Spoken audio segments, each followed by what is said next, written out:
nosso problema, querido, é que a gente fica em dúvida. E quantas pessoas estão aprisionadas nos momentos de crise pela dúvida. O livro de João, lá no Evangelho de João, diz que João vai para o deserto, começa a pregar, ele começa a dizer, olha, arrependam-se, o reino de Deus está próximo. O reino de Deus está próximo. Olha, vem aí alguém que é mais poderoso do que eu. João, você tem muito poder, você é um poderoso, você é um profeta. Não, sou só a voz que clama no deserto. Está vindo alguém aí que é mais poderoso que eu não sou digno de desatar a sandália dos seus pés. Um belo dia João está batizando, Jesus vem para se batizar com ele, para se cumprir a palavra. Os céus se abrem, Deus fala, esse é meu filho amado em quem minha alma tem prazer. A ele ouvi. Jesus sai, vai para o deserto. E aí o ministério de João se encerra, porque aquele que ele disse que viria, já estava lá. E aí João, numa situação lá no reino, ele denuncia o pecado do rei, a sua enteada, fala assim, não, está errado, manda prender, e daqui a pouco, no momento de bagunça, de bebedeira, ela pede a cabeça de João. O texto vai dizer que João estava preso, Jesus estava fazendo. João tem dúvidas. João fica cocheando entre os seus pensamentos, entre aquilo que ele está, aonde ele está, o que ele está vivendo, e olha para Jesus. Ele chama alguns dos seus discípulos e manda perguntar, vai lá e pergunta a ele algo. É você que tinha que vir, ou nós temos que esperar outro? A gente pode esperar essa pergunta de qualquer pessoa, menos de João. Menos de João. Quem sabe hoje você está assim. Aí Jesus dá uma resposta a João, muito clara e muito direta. Ele diz assim, diga a João, os cegos veem. Dá glória a Deus por isso, querida. Os coxos andam, diga aleluia por isso. Os surdos ouvem. E aos pobres está sendo pregado o evangelho. O que Jesus estava dizendo para João? João, tudo continua do mesmo jeito, João. Realmente eu sou aquele que deveria de vir. João, eu sou poderoso. João, eu sou aquele que veio cumprir as palavras que estavam na sua boca. Eu sou aquele, que você clamou e disse, olha, está vindo alguém poderoso. João, nada mudou. Para João mudou tudo. Porque João não está mais preso, mais livre, agora ele está preso. Vai morrer daqui a pouco. Mas Jesus está lá. Presta atenção que a dinâmica é a mesma. Quando muda as circunstâncias para nós, a dúvida entra.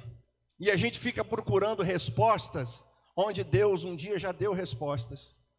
Quem sabe hoje, querido, você tem plena certeza de que Deus pode salvar o seu casamento, de que Deus é o teu provedor.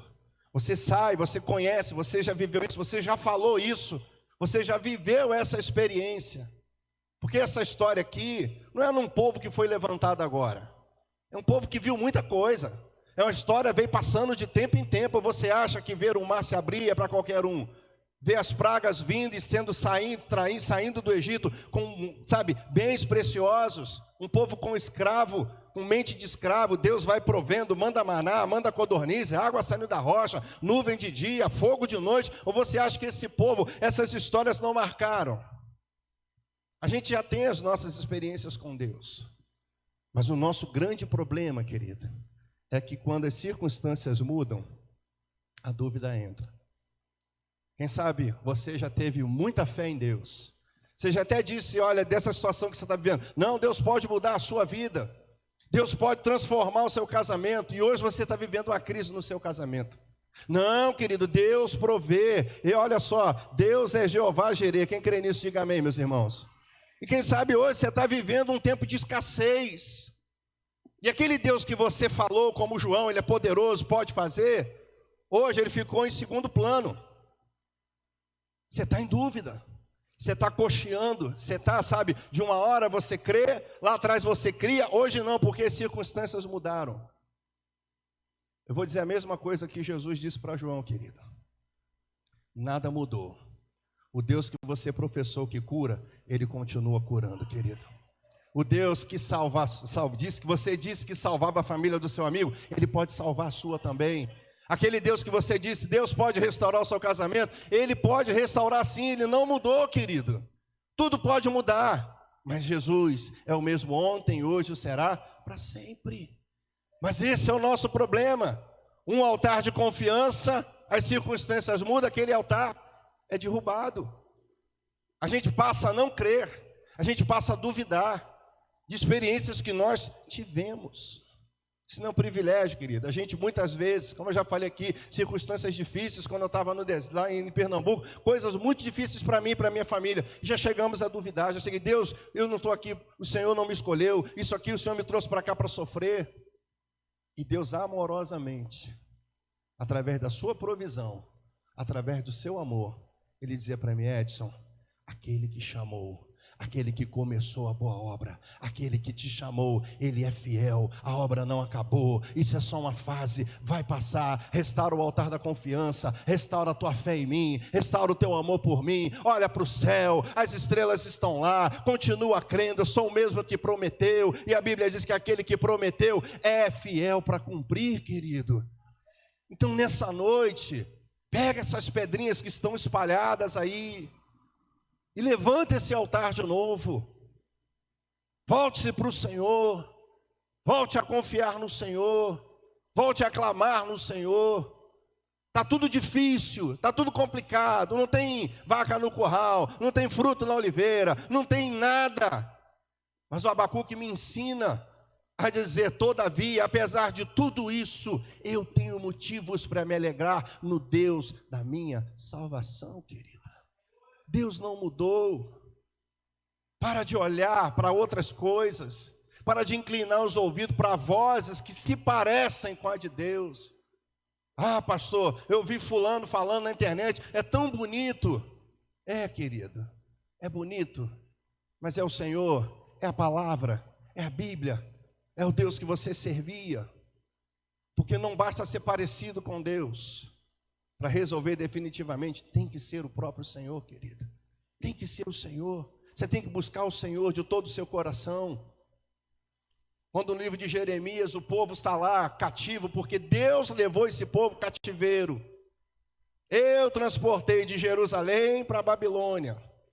Jerusalém segura a sua terra, o lugar onde Deus plantou, a sua zona de conforto.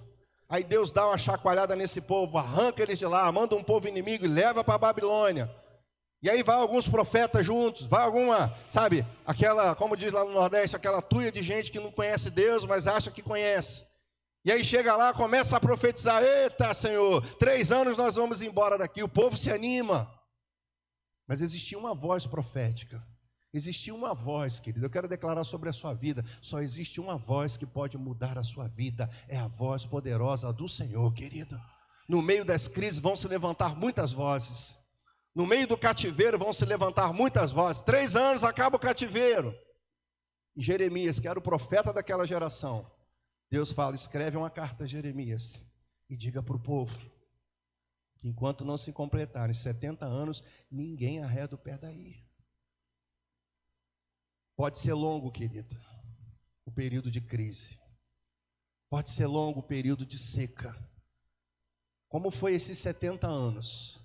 Mas no meio da crise, Deus está dizendo assim, casem-se, deem-se em casamento, casem seus filhos, plantem lavoura, colham, edifiquem casas. Sabe por quê? Porque enquanto no meu tempo não chegar, nada vai mudar. Mas eu não perdi o controle. O nosso problema é que quando a crise no casamento vem, que vai vir para todo mundo, porque Jesus vai dizer assim, aquele que ouve as minhas palavras e as pratica é semelhante a um homem que edifica a sua casa sobre a rocha. Aquele que ouve e não pratica, edifica a sua casa na areia. Vão vir ventos e temporais sobre as duas casas. Amém, meus irmãos? Justos e injustos, o sol nasce para todos. Não tem jeito. Mas o texto vai dizer que aonde você está firmado, onde é a raiz da sua confiança, é o que vai sustentar você. Lá na Babilônia, também teve crise, mas Deus falou, fiquem aí. Eu não perdi o controle de nada, porque eu é que sei que pensamentos tenho sobre vocês. Pensamentos de paz, para dar o fim que vocês desejam. E eu vou trazer vocês de volta para a terra de vocês. O que Deus está dizendo é, eu vou trazer a resposta. A resposta que vocês estão buscando aí, ela pode não agradar a vocês, mas ela é a certa. Vocês vão voltar para a sua terra, mas é no meu tempo. Amém, meus irmãos? Tudo tem um tempo para ser resolvido. Aí o texto vai dizer que Jeremias vai dizer assim, olha, Vocês vão me buscar aí e vão me encontrar quando vocês me buscarem de todo o seu coração. Serei achado de vós, diz o Senhor. Onde Deus ia ser achado, querido? Na Babilônia. Onde Deus ia ser buscado de todo o coração? Na Babilônia. Onde Deus ia ser achado? No meio da crise. Quem sabe hoje, meu amado, isso tudo se estabeleceu. As dificuldades da vida vêm. É para a gente prestar atenção no Senhor. É no meio da crise, querido, que a gente sabe, tem que levantar o altar da confiança, sabe, encher o nosso coração de fé, declarar palavras de fé, declarar palavras de cura, declarar nossa confiança no Senhor. Mas o nosso problema é que quando a Babilônia vem, quando as coisas difíceis vêm, quando a gente está onde não quer estar, quando a gente tem que fazer coisas que a gente não tem que fazer segundo a vontade de Deus, a gente entra em crise e começa a buscar a resposta nesse ambiente. A resposta não está no ambiente, querida. A resposta está naquele que controla todas as coisas na nossa vida, querida. Deus é o Senhor da nossa vida. A resposta é Ele. A visão é dEle. O caminho é Ele. O controle é dEle. Preste atenção que muito mais do que simplesmente o que Deus já sabia lá na frente, é que iria demorar 70 anos para aquele povo restaurar o seu relacionamento com Ele. Porque se Ele diz, aí na Babilônia, então, que é condicional, vocês vão me invocar, vocês vão me buscar, é porque lá, na zona de conforto, ninguém buscava, ninguém fazia nada. E esse é o nosso grande problema, querido. Quando as águas estão muito calmas, a gente esquece do Senhor. Quando as coisas estão muito tranquilas, a gente tende, sabe, a orar menos, a buscar menos ao Senhor, a ler menos a Bíblia, afinal de contas, está tudo sobre controle. E às vezes, como eu gosto de brincar, Deus coloca alguns tubarões no tanque para a gente ficar esperto, para a gente ficar atento. Não é que Deus está brincando para nós, é porque Deus quer que esse relacionamento seja nos tempos bons e nos tempos ruins, querida. Quando Jesus faz aquela promessa que todo mundo gosta, eu estarei convosco, estarei com vocês, repita comigo, todos os dias da sua vida. Mas Ele faz acepção de dias? Não. Dias bons, Ele está lá, mas é nos dias bons que a gente menos enxerga Jesus.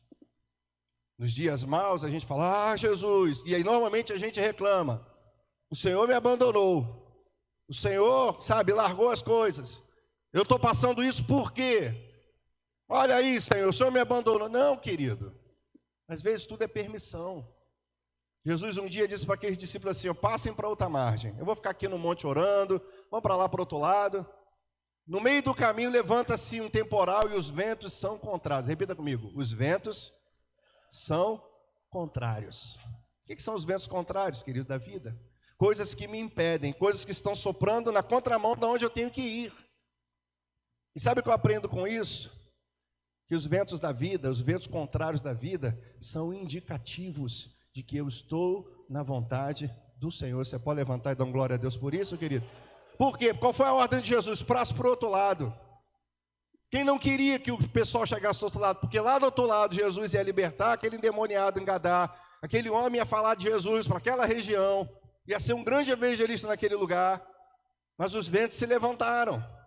E às vezes a gente olha para os ventos contrários, para a dificuldade da vida, a gente reclama, a gente tenta acalmar o vento, a gente quer mudar a rota, a gente quer assumir o controle do barco, a gente quer sair nadando, a gente sabe que quer fazer as coisas do nosso jeito, e às vezes a gente não entende que isso é indicativo de que a gente está vivendo a vontade de Deus. Quando João é preso, era a vontade de Deus. Quando João muda tudo para João, porque acabou o tempo dele, agora é Jesus, João. Agora é ele, aquele que você disse que via, veio. E Jesus disse, João, nada mudou, tudo continua do mesmo jeito, os cegos estão vendo, os coxos estão andando, os surdos estão ouvindo, o evangelho está sendo pregado aos pobres, está tudo certo, João, nada mudou, o plano original continua o mesmo. Eu quero declarar sobre a sua vida, o plano de Deus para a sua vida continua o mesmo, meu amado. Deus quer abençoar a sua vida, Deus quer restaurar seu casamento, Deus quer abençoar a sua família, Deus quer derramar bênçãos sem medidas, mas o nosso problema é que as crises vão vir, tentando nos desvirtuar e nos tirar desse caminho, os ventos contrários da vida, e é nesse momento que aparecem os Baals da vida.